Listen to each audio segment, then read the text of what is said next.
ECG shows ventricular ectopic bigeminy. Clinical findings will be pulsus bigeminus and intermittent cannon waves as alternate P waves are falling on the T waves.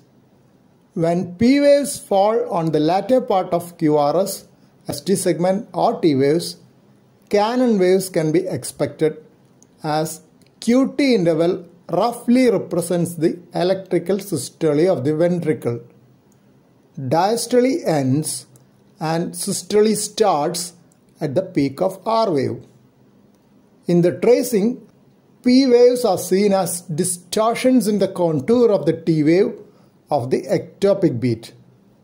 The distortion is exactly midway between the preceding and succeeding P waves of the sinus beats with narrow QRS.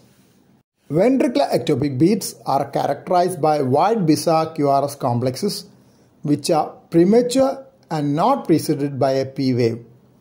Ventricular ectopic beats are followed by a full compensatory pause, meaning that the sum of the coupling interval or interval from the onset of the previous QRS to the onset of the ectopic QRS and the compensatory pause, which is the next RR interval, will be exactly twice that of the RR interval of sinus beats. The exact compensatory pause is because the sinus cycle is not reset by the ventricular beat as it finds the retrograde path to the sinus node refractory. Sometimes the retrograde conduction to the AV node produces a prolongation of conduction of the next sinus beat, manifesting as a prolongation of the next PR interval.